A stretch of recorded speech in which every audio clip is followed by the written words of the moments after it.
A maior rivalidade do boxe nacional. Extremos opostos, Luciano Todo Duro e Reginaldo Holyfield protagonizaram duelos emblemáticos, dentro e fora dos rings nordestinos. Essa história se repetiu e durou durante anos, e contaremos para você no vídeo de hoje.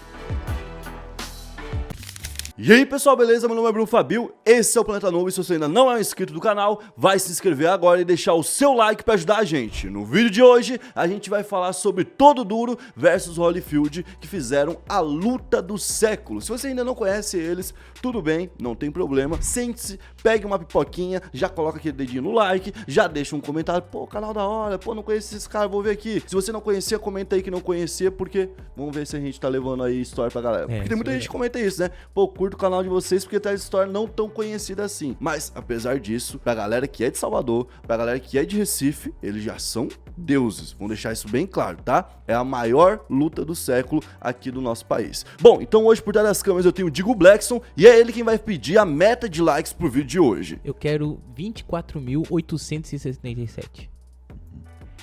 Ah, não. Quanto que tu quer, caralho? 24.877. 24.867 likes, então senta aí o dedo na sineta aí, já estamos chegando no final do ano. E primeiro vamos falar um pouquinho sobre quem são, né, essas duas figurinhas aí, certo? De um lado a gente tem o Luciano Torres, que é o Todo Duro, que tinha ali uma média de 82 quilos, mantinha pra luta, né? E tinha a altura de 1,72 m, então não é uma pessoa tão alta assim, certo? Ele nasceu no dia 1º de julho de 1965, lá em Recife, e antes de tudo chegou a trabalhar como jardineiro, onde também já praticava capoeira e acabou conhecendo o boxe. Como criança, ele viveu literalmente no cangaço, então não teve muitas oportunidades e nunca pôde estudar, então ele era uma pessoa analfabeta, certo? Ele também não gostava muito de treinar e falava que as vitórias que ele tinha na luta eram por conta de Deus. Nos primeiros anos de carreira dele, já, por incrível que pareça, mesmo com ele não sendo um cara que treinava tanto, ele já foi campeão brasileiro e sul-americano, e assim ficou muito famoso e muito popular lá por Pernambuco. Já lá na Bahia, em Salvador, no dia 9 de abril de 1966, nasceu Reginaldo da Silva Andrade, conhecido também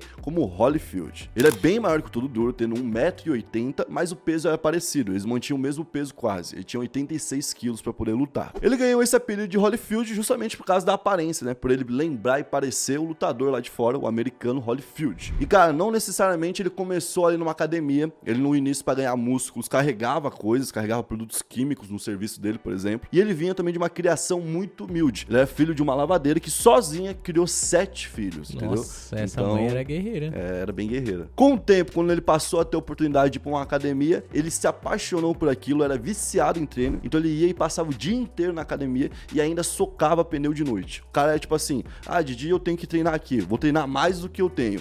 De noite eu tinha que descansar, vou continuar treinando. Ele era fissurado no físico. O oposto do Todo Duro. E cara, vale destacar que Pernambuco e Bahia tem sim ali uma certa rivalidade, porque são dois estados muito grandes ali do Nordeste, apesar de estar na mesma região, tem culturas totalmente diferentes uma da outra, comemoram o carnaval de forma diferente, as praias têm ali as suas peculiaridades, tudo ali os caras, cada um gosta de puxar a sardinha pro seu lado. Então era bom o cara ver ali o seu lutador, que era foda, bater num lutador do estado vizinho, certo? Lógico. E a rivalidade começou a realmente pegar fogo ali em 1993. Na época, a mídia começou a falar que só existia espaço para um rei do Nordeste dentro do ringue. Esse título interamericano agora da Federação Internacional de Boxe, segundo ele, você tem futuro e pode até disputar o título mundial. É o seu objetivo? Para quando isso? Olha, sobre isso eu não sei dizer, porque é o meu empresário que resolve esses problemas. E, como sempre, eu gosto sempre de dar um alô. Então vai. Para meu adversário Todo Duro, aquele bunda mole, não? Opa, que é isso? Que é essa que a gente vai ter que se encontrar. Eu tô esperando ele pode ficar sabendo que eu vou matar ele quando pegar ele. Tudo começou quando foi marcada uma luta do Holyfield, que estava começando, com um Todo Duro que já tinha ali o seu histórico. E como eu disse, estava todo mundo esperançoso para ver quem que ia dominar a região do Nordeste. Nessa primeira luta que os dois tiveram, a luta durou 10 rounds, ou seja, foi até o final e nenhum conseguiu derrubar o outro. Nossa, imagina o sangue que os caras não estavam pra ganhar. Os caras no auge, né, do físico.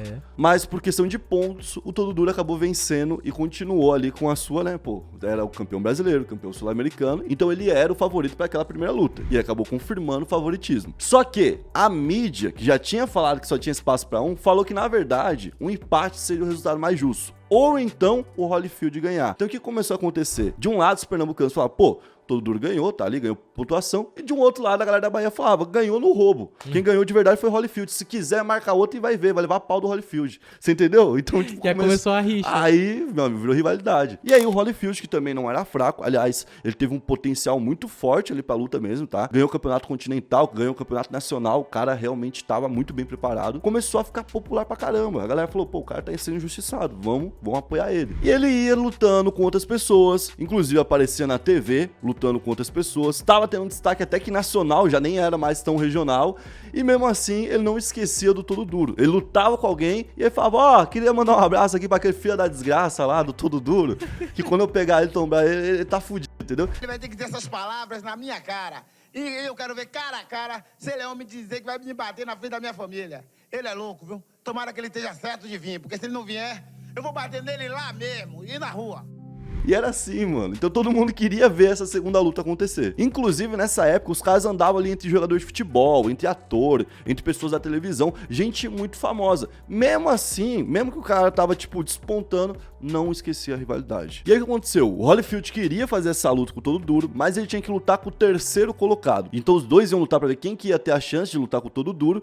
E ele tava lá, mantendo a luta bem, só que em um certo momento ele se lesionou. O cara viu que ele se lesionou e começou a bater só onde tinha lesão. Ele não aguentou, perdeu a luta e aí todo mundo pensava, inclusive, que o Holyfield não voltaria. Então o Holyfield ficou 6 meses afastado, com essa dúvida se voltaria ou não. Enquanto isso, Todo Duro assinava com a Bandeirantes um contrato de exibição das lutas dele. Ou seja, ele ia transmitir pro Brasil inteiro a luta. Só que, como diz os baianos, o Holyfield é barril dobrado, voltou, o cara é forte pra caramba. E em 97 foi marcado em Salvador essa segunda luta. No dia 30 de setembro de 1997, lá em Salvador, então, no 7º round, o Todo Duro saiu nocauteado pelo Holyfield, que tinha voltado e tinha pela primeira vez conseguido derrubar o inimigo dele, né? E aí o que aconteceu? O Todo Duro venceu a primeira, o Holyfield venceu a segunda, só que o Holyfield falava, a primeira eu também venci, porque eu acho que foi injusto o resultado, e o Todo Duro falou, eu também acho que eu venci a segunda. Por quê? Porque quando eu cheguei na Bahia, tava todo mundo me xingando, tava todo mundo me provocando, me ameaçando de bater, eu tive que entregar. Se eu não entregasse, eu ia morrer na Bahia. Então eu entreguei, senão eu tinha ganho.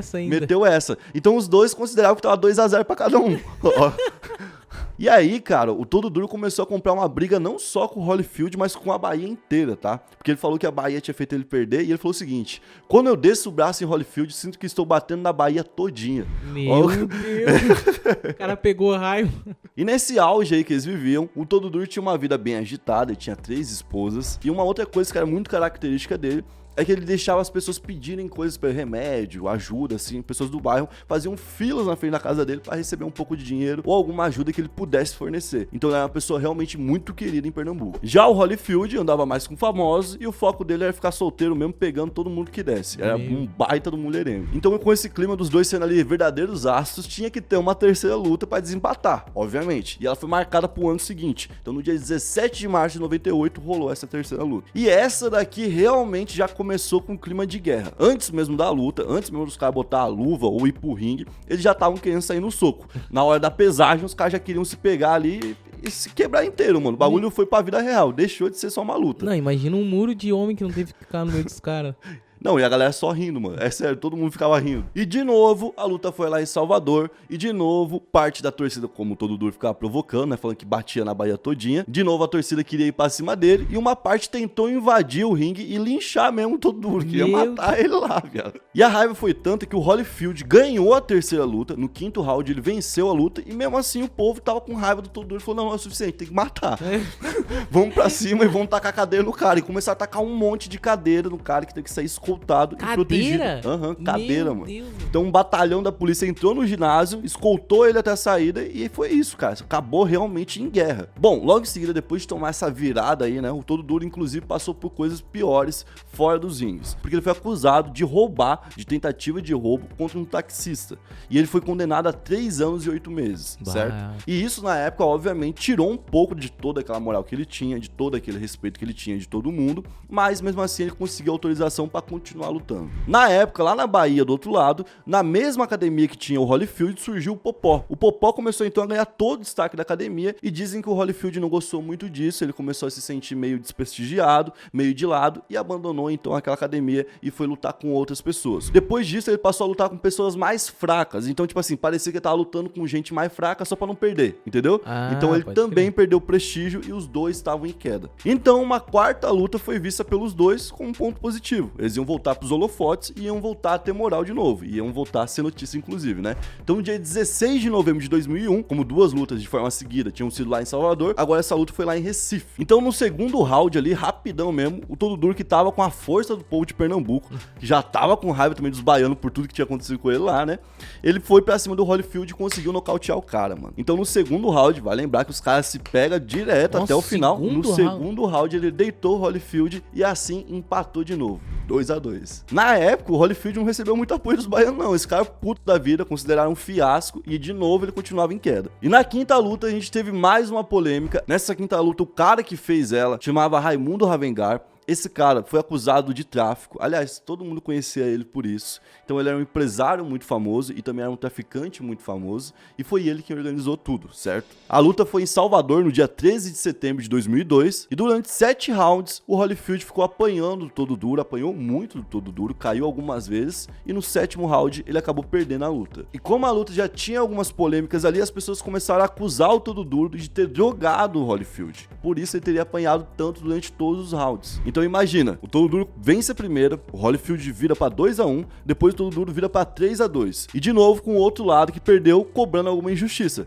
Então tava 3-2 e o cara queria o direito da revanche pra poder empatar de novo. Com o tempo passando, os caras foram lutando ali em boate, lutando em qualquer tipo de local, né? Porque não tinha mais aquele interesse tão grande do público. E o interesse mesmo era quando os dois estavam juntos. Então a sexta luta foi feita lá em Barreiras, na Bahia, no dia 28 de abril de 2004. E essa luta durou até o 10º round. Os caras, porra, se aguentaram. Se aguentaram, se porraram legal mesmo. E o Holyfield acabou ganhando e empatando. Então ficou 3-3. Então para pra pensar, os caras já não estavam mais no auge do corpo. Já não estavam mais tão ágil. A maior rivalidade que eles tinham estava empatada. Tava meio que confortável pra eles deixarem assim pro resto da vida, né? Então eles deixaram por muito tempo esse assunto ali quieto. Tanto que alguns anos depois o Holyfield volta pra televisão, volta pra mídia, mas por uma notícia mais triste, né? Em setembro de 2011, o Holyfield tava com os sobrinhos dele, que colocaram fogo no colchão, e o Holyfield entrou na casa que tava pegando fogo pra poder salvar esses sobrinhos. Então quando ele fez isso, ele foi muito queimado, teve 40% do corpo queimado, certo? E ele ficou um bom tempo internado. Então ele ficou 50 dias internado e quando voltou, ainda tinha algumas sequelas. Como algumas sequelas que ele teve na perna e na mão direita. Ainda enquanto ele estava ali se recuperando, ele acabou perdendo a esposa, ficou viúvo, e foi nessa época que ele virou evangélico e aprendeu a ler. Lembra que ele não sabia ler? Sim. Então ele aprendeu a ler. Ele também tentou ir para um outro lado, lado da política. Ele se candidatou a vereador lá na região onde ele nasceu, para fazer uma ONG para ensinar boxe para algumas crianças da comunidade que eram mais pobres, mas ele não conseguiu se eleger. Outra coisa que aconteceu com o Holyfield é que com tanto tempo ali ele apanhando, levando tanta porrada, a dicção dele ficou comprometida e ele passou a falar com muita dificuldade, né? Enquanto isso, do outro lado em Pernambuco, o Todo Duro também teve uma depressão muito forte porque ele tinha perdido uma daquelas esposas dele. Então o cara foi ali meio que sendo incentivado pela filha para continuar a vida, mas os dois ficaram naquele ostracismo, né? Ficaram, tipo, já não eram mais aquelas estrelas, já não tinham mais todo aquele sucesso que eles tiveram nos anos 90. Então, 11 anos depois da sexta luta, veio a 7ª luta em 2015. Caramba, olha quanto tempo demorou, mano. Cara, foi tipo o Rock Balboa, tá ligado? O cara se aposentou mesmo, foi lá viver a vida dele normal, e aí do nada, e aí, vamos fazer uma luta? Tem que voltar a lutar. Aí os caras, bora lá, vamos voltar a lutar. Então o Todo Duro tinha 50 anos e o Holyfield tinha 49. E um cineasta lá da Bahia, chamado Sérgio Machado, foi quem produziu um documentário sobre. Ele produziu um documentário chamado A Luta do Século. Então o nome pegou e todo mundo começou a chamar assim, de A Luta do Século. E nessa última luta, o Todo Duro conseguiu vencer lá em Recife. E assim como começou com ele tendo a vantagem de uma luta, terminou. Ele terminou com o resultado de 4-3 contra o Holyfield. Nossa, mas sempre foi muito acirrado, né, mano? Sempre muito empatado. E, pô, eu acho que a parte mais legal, mano, de tudo isso, não é nem, pô, quem ganhou, quem perdeu. É a história que os caras foram construindo junto, né? É igual, tipo, a gente fala, pô, não existe a grandeza do Corinthians sem o Palmeiras, não existe a grandeza do Palmeiras sem o Corinthians, porque os dois se rivalizam e se competem e um vai atrás do outro. Pô, agora o Palmeiras ganhou 2 Libertadores, o Corinthians tem que correr atrás, tá ligado? Tem que mostrar, né? Pô, se o Corinthians ganhou o Mundial, o Palmeiras vai correr atrás. A rivalidade deixa a coisa muito mais legal, né? Bom, se você curtiu esse vídeo, compartilha com os amigos, manda pra família, chama alguém aí, convida pra conhecer o nosso canal, porque a gente tá pertinho de bater os 3 milhões de inscritos. Bora. Beleza? Tamo junto, até a próxima. Valeu, é nóis.